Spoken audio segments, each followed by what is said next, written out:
Assalamualaikum warahmatullahi wabarakatuh. Pada episode 92, saya akan membawakan tema dilema studi Islam dan solusinya.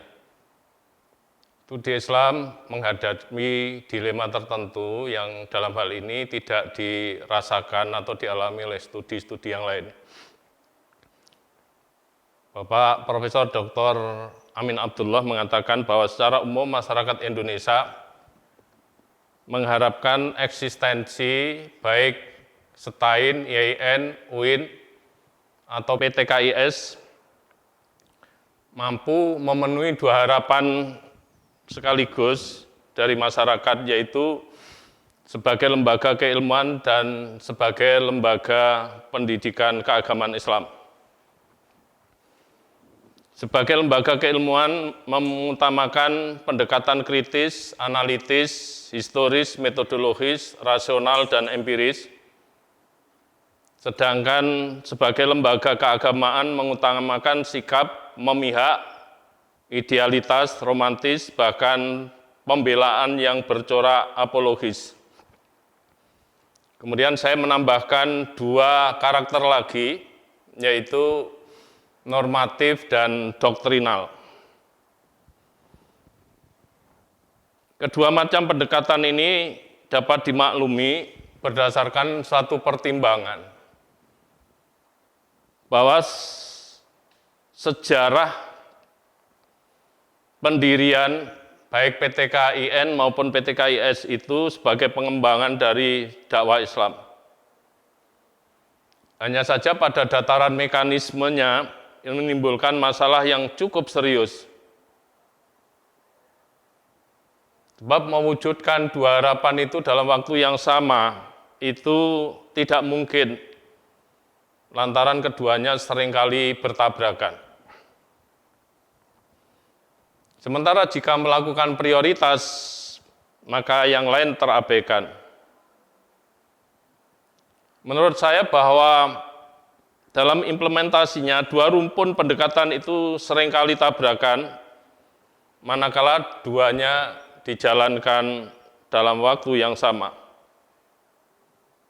Untuk menghindari tabrakan itu harus menempuh salah satunya. Sebab ketika menggunakan pendekatan kritis, otomatis harus menjauhi sikap memihak. Ketika menggunakan pendekatan rasional, maka harus menjauhi sikap atau pendekatan indoktrinasi. Ketika menggunakan pendekatan analitis, maka harus menjauhi pendekatan normatif.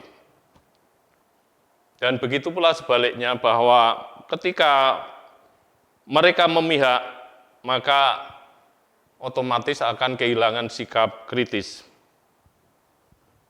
Ketika mereka mendoktrin, maka harus meninggalkan pendekatan rasional. Seringkali doktrin itu berlawanan dengan hal-hal yang rasional. Dan ketika mereka menggunakan pendekatan normatif, maka harus menjauhi pendekatan analitis. Ini yang terjadi tabrakan-tabrakan kalau dijalankan dalam waktu yang sama antara harapan sebagai lembaga pendidikan keagamaan dan harapan sebagai lembaga akademik. Karena dua macam lembaga itu memiliki karakteristik yang bertabrakan atau berlawanan satu sama lain. Masih menurut Pak Amin Abdullah, bahwa studi Islam di PTKIN dan PTKIS masih terbebani oleh misi keagamaan yang memihak, romantis, apologis, sehingga kadar muatan analitis, kritis, metodologis, historis, empiris, terutama dalam menelaah teks-teks atau naskah-naskah keagamaan produk sejarah terdahulu, kurang ditonjolkan, kecuali dalam lingkungan para peneliti tertentu yang sangat terbatas. Kelompok ini kelompok kecil yang bisa menetralisir beban-beban itu karena memiliki kultur yang cukup kuat untuk bisa mengkritisi segala sesuatu, termasuk juga sesuatu itu yang dulu menjadi tradisinya, dulu menjadi kulturnya itu sendiri. Pak Profesor Abdul Munir Mulhan mengatakan bahwa problem metodologis pemikiran Islam dan khususnya pendidikan Islam, yaitu terletak antara pilihan ideologis dan ilmiah tersebut selama ini tidak pernah benar-benar terselesaikan dengan tuntas. Artinya di sini masih ada PR banyak yang mestinya bisa atau harus diupayakan untuk diselesaikan antara dua kubu pendekatan itu dalam mewarnai studi Islam baik di PTKIN maupun di PTKIS. Karena itu perlu dicarikan solusi paling tepat yang membutuhkan kecermatan tertentu. Namun dalam memberikan solusi itu perlu mempertimbangkan laporan Pak Profesor Dr. Azumardi Azra yang menegaskan bahwa aspirasi umat Islam dalam membentuk perguruan tinggi Islam minimal didorong oleh 3 tujuan. Yang pertama adalah untuk melaksanakan pengkajian dan pengembangan ilmu-ilmu Islam pada tingkat tinggi secara sistematis dan terarah.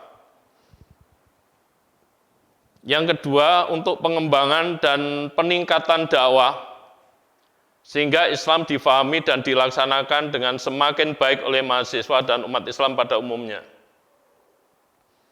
Yang ketiga adalah untuk melakukan reproduksi dan kaderisasi ulama dan fungsionalis keagamaan lainnya, baik pada birokrasi seperti Kemenak maupun lembaga-lembaga sosial, dakwah, dan pendidikan Islam swasta. 3 pertimbangan itu mau tidak mau perlu dijadikan satu acuan di dalam memberikan satu alternatif terhadap dilema studi Islam itu. Kalau kita lihat bahwa 3 pertimbangan itu ada yang mencerminkan nuansa akademik, juga ada yang mencerminkan nuansa dakwah.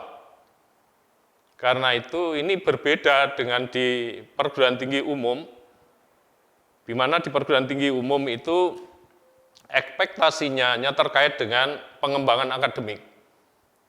Sementara di lembaga pendidikan Islam baik negeri maupun swasta, terutama pada tingkat perguruan tinggi, itu tidak bisa hanya mengembangkan akademik, tetapi juga harus mempertimbangkan pengembangan dakwah, mengingat bahwa perguruan tinggi Islam, baik negeri maupun swasta tadi, sebagai pengembangan sayap dari dakwah Islam di Indonesia itu. Karena itu, dalam memberikan satu alternatif, perlu secara arif bijaksana di dalam menjembatani kedua harapan atau ekspektasi itu. Karena itu saya menawarkan ada 3 yang perlu diperhitungkan, perlu bisa diintegrasikan maupun salah satunya. Yang pertama bahwa PTKIN maupun PTKIS harus selalu memantapkan misi akademik atau keilmuan, namun membonceng misi dakwah atau keagamaan. Jadi di sini tentu lebih ditonjolkan akademik daripada dakwah, karena namanya perguruan tinggi itu sering disebut sebagai agent of change, agen perubahan, agent of modernization, agen modernisasi, agent of innovation, agen pembaruan atau agen inovasi. Kemudian juga sebutan-sebutan yang lain seperti Center of Scientific Development, pusat pengembangan ilmiah. Karena itu alternatif yang pertama itu saya munculkan bahwa misi akademik lebih dikedepankan tetapi masih membonceng misi dakwah. Yang kedua, PTKIN maupun PTKIS harus melakukan pengembangan penelitian, pengembangan ilmu pengetahuan, perubahan dan pembaruan melalui semangat akademik Sedangkan dalam mengamalkan ilmu pengetahuan sebagai hasil kerja keras itu sebaiknya melalui semangat dakwah. Jadi untuk pengembangan keilmuannya itu menggunakan rambu-rambu akademik, misi akademik, tetapi di dalam mengamalkannya itu menggunakan semangat dakwah agar pengamalan dari pengembangan ilmu secara akademik itu bisa dilakukan secara lebih ikhlas, dilakukan secara maksimal, secara tulus, sebagaimana yang menjadi anjuran dalam ajaran-ajaran Islam. Yang ketiga, PTKIN dan PTKIS harus berusaha mengembangkan dakwah atau keagamaan dengan menggunakan pendekatan-pendekatan ilmiah. Misalnya, mengembangkan manajemen dakwah, mengembangkan kepemimpinan dakwah, mengembangkan metode dakwah, mengembangkan pendekatan dakwah, mengembangkan strategi dakwah, dan lain sebagainya. Jadi kegiatan-kegiatan dakwah itu kemudian diupayakan untuk menemukan terobosan-terobosan yang strategis, yaitu memiliki kandungan yang efektif, efisien, baik pada level manajemennya, kepemimpinannya, metodenya, pendekatannya, strateginya, dan lain sebagainya. Jadi itu yang perlu saya sampaikan, 3 hal yang barangkali bisa diambil salah satunya atau diintegrasikan ketiga-tiganya. Kalau diintegrasikan ketiga-tiganya akan semakin sempurna, akan semakin kompleks. Mengingat bahwa untuk mengatasi dilema tabrakan antara karakteristik lembaga akademik dengan lembaga pendidikan keagamaan atau lembaga dakwah, itu begitu kontras sekali. Sehingga sementara baru 3 hal ini yang bisa saya tawarkan untuk menjadi solusi dalam mengatasi dilema studi Islam. Demikian mudah-mudahan memberikan manfaat, terutama bagi studi Islam di Indonesia, sehingga kita sekalian bisa keluar dari jebakan-jebakan atau bisa keluar dari sikap yang selama ini kebanyakan masih terkungkung oleh beban-beban dakwah atau beban-beban normatif yang menghinggap pada kita sekalian. Demikian saya akhiri.